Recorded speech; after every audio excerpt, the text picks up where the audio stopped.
दोस्तों, भारत की चुप्पी का जवाब पलटवार से दिया जाएगा। कहते हैं कि अगर दुनिया में कहीं भी कोई पलटवार करना हो, रणनीतिक यू टर्न लेना हो या फिर अपनी छवि बदलनी हो, तो पहले हर कोई अमेरिका की ओर देखता था। वो अमेरिका जिसकी नीतियां समय के साथ ढलती थीं और जो अपने फायदे के लिए कभी भी अपना रुख बदल लेता था। लेकिन अब तस्वीर बदल रही है। अब दुनिया एक और देश की ओर देखती है। भारत, वो भारत जो कभी शांतिप्रिय देश कहलाता था, जिसने दशकों तक अपनी सहनशीलता को अपना सबसे बड़ा हथियार माना। पर अब इस शांत देश ने जब पलटवार किया तो दुनिया दंग रह गई। अमेरिका की इन्हीं कंपनियों पर कहर बरसा दिया है और भारत ने इसी डिजिटल टैक्स पर ऐसा यू टर्न लिया है कि अमेरिकी सांसद में बैठे ट्रंप या फिर वहां के प्रतिनिधिमंडल हो, वह सब यह सोचने पर मजबूर हो चुके हैं कि आखिरकार जिस यू टर्न को पश्चिमी देश लेते आए हैं, इस तरकीब का इस्तेमाल भारत कैसे कर सकता है। तो चलिए पूरी डेवलपमेंट को इस वीडियो में समझते हैं। लेकिन आगे बढ़ने से पहले इस वीडियो को लाइक करके चैनल को सब्सक्राइब जरूर कर दीजिए। देखिए दोस्तों, कहते हैं अगर पलटवार करना हो या यू टर्न लेना हो तो पहले पूरी दुनिया अमेरिका से सीखती थी, लेकिन अब वक्त बदल चुका है और अब सबको भारत से सीखना चाहिए। क्योंकि जो चाल अमेरिका सालों से चलता आ रहा था, अब उसी चाल में भारत ने उसे घेर लिया है।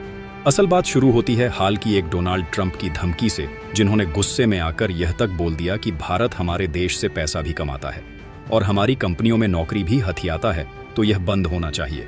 कहने का मतलब साफ था कि गूगल, माइक्रोसॉफ्ट और एप्पल जैसी हाईटेक कंपनियों में अब भारतीयों को हायर नहीं किया जाना चाहिए।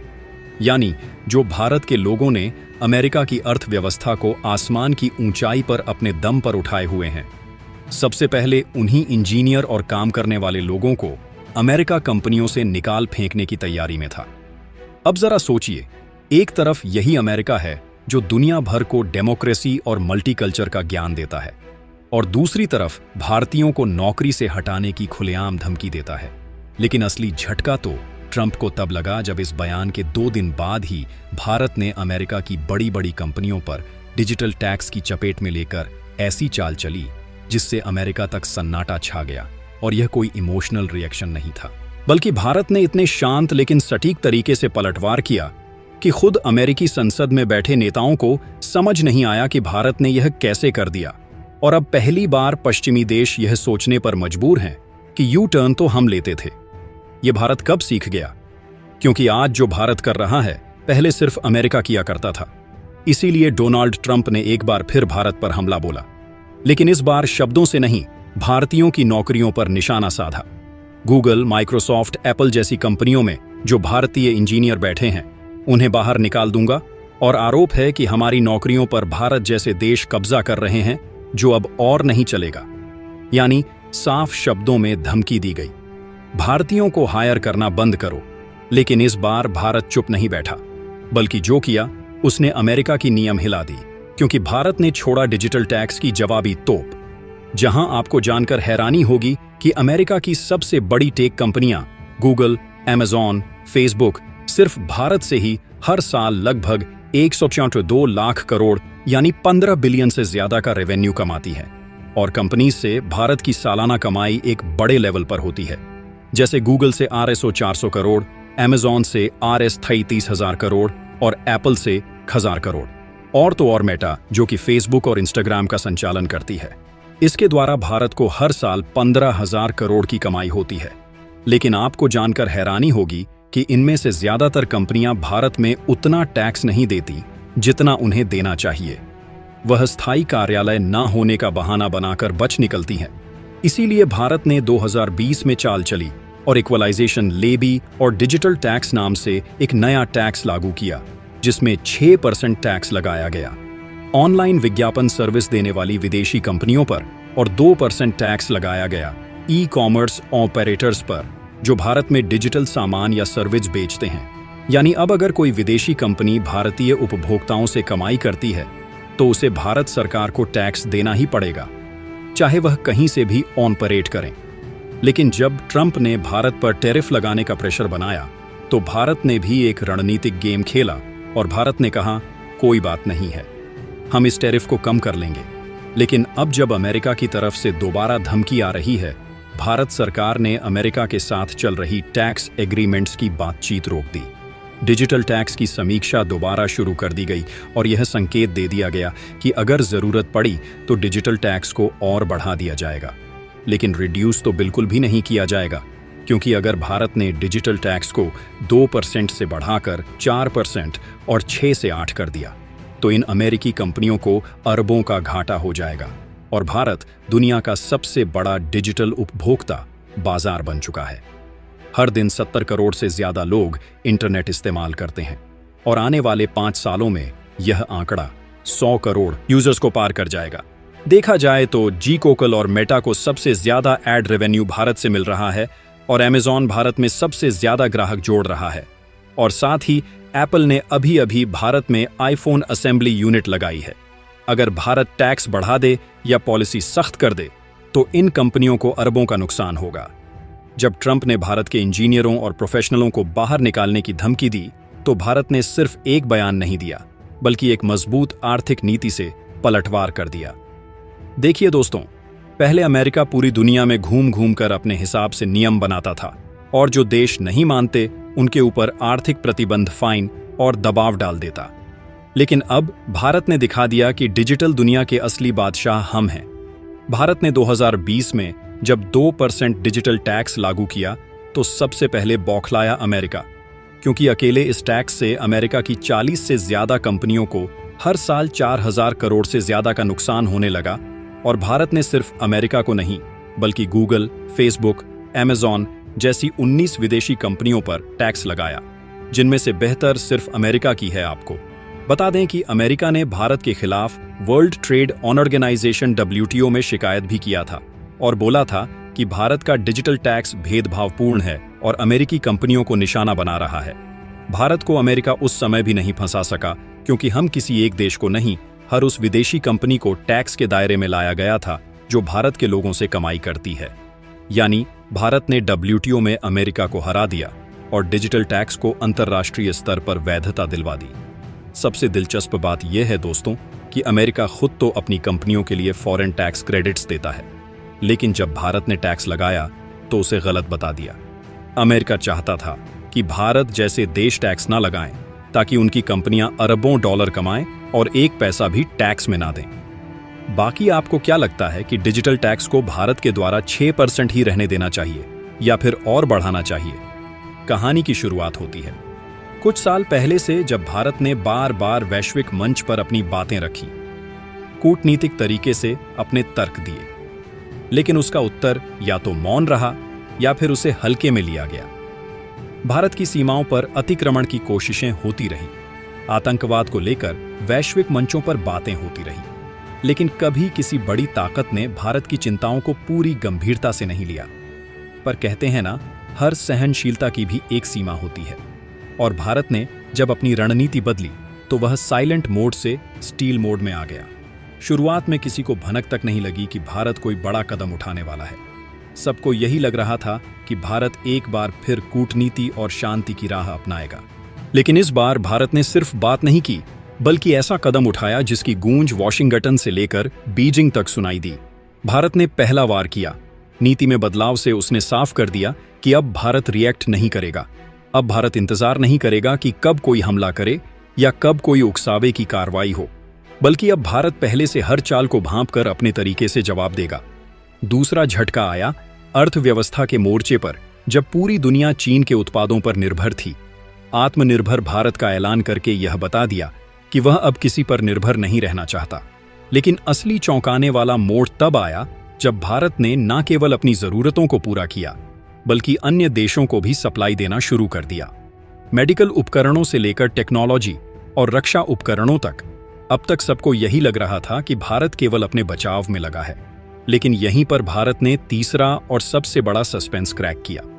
भारत ने रणनीति के उस स्तर पर काम करना शुरू कर दिया जहां ना कोई प्रचार था, ना कोई शोर, सिर्फ क्रिया। और जब परिणाम सामने आए तो पूरी दुनिया को समझ में आया कि भारत अब वही देश नहीं रहा जो सिर्फ बैठकर प्रतिक्रिया देता है। वह अब वैश्विक मंच पर चालें चलता है, और वह भी ऐसी चालें जिन्हें समझने में दूसरे देशों को वक्त लग जाए। उदाहरण के तौर पर देखें तो एक ओर भारत ने क्वाड जैसी गुटबंदी को मजबूती दी, तो दूसरी ओर रूस से अपने संबंध भी मजबूत बनाए रखे। जब अमेरिका ने दबाव डाला कि भारत को रूस से दूरी बनानी चाहिए। भारत ने संयम के साथ लेकिन दृढ़ता से जवाब दिया, भारत अपने राष्ट्रीय हितों से समझौता नहीं करेगा।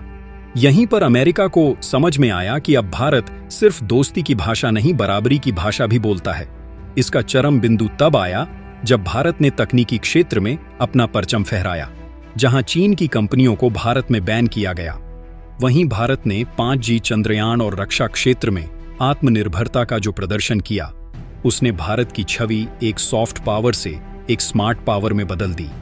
अब असली सस्पेंस का जवाब क्या यह सब पहले नहीं हो सकता था? बिल्कुल हो सकता था। भारत के पास सामर्थ्य पहले भी था, लेकिन कभी राजनीतिक इच्छा शक्ति नहीं थी, कभी वैश्विक समर्थन नहीं।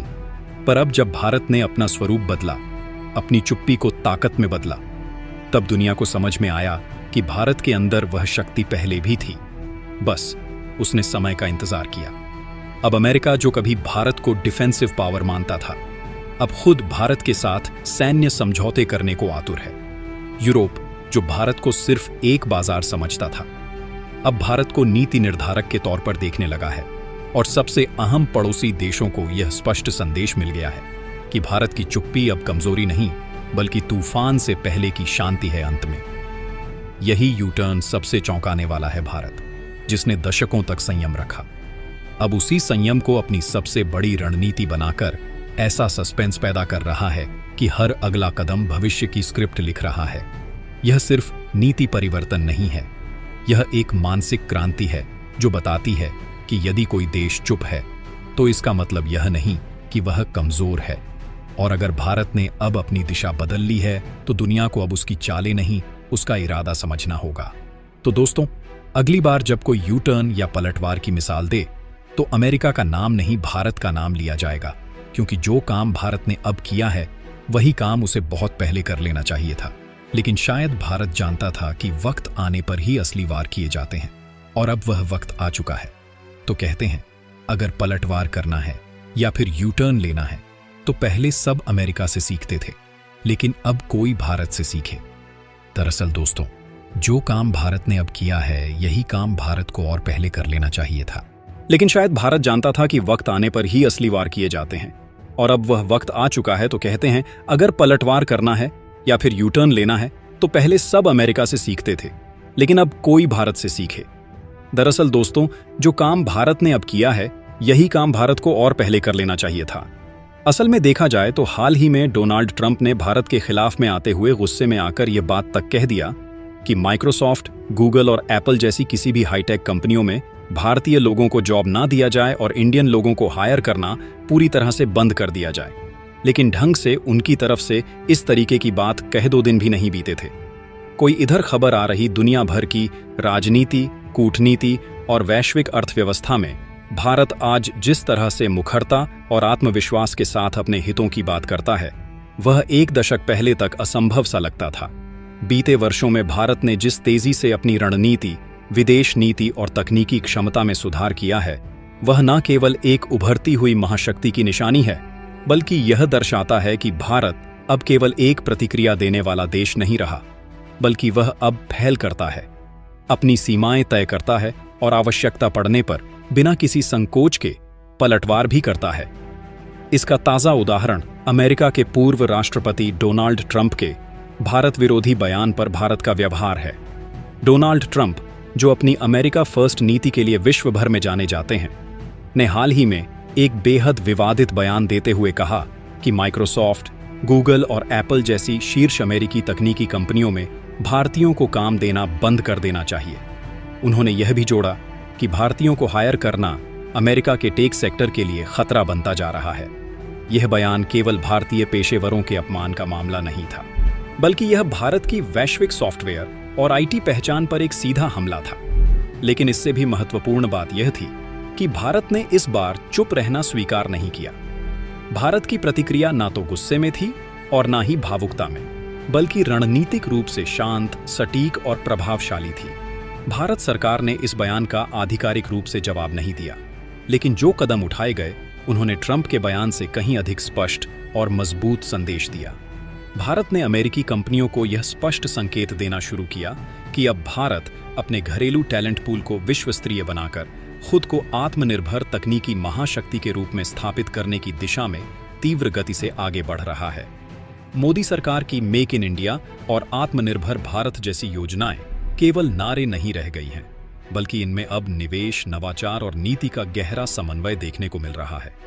आज भारत में न केवल स्टार्टअप की क्रांति देखी जा रही है, बल्कि technology, artificial intelligence, data analytics और क्वांटम कंप्यूटिंग जैसे क्षेत्रों में भारतीय कंपनियां वैश्विक स्तर पर प्रतिस्पर्धा कर रही हैं। दोस्तों, आपको यह जानकारी कैसी लगी? कमेंट में बताइए। जय हिंद, जय श्री राम।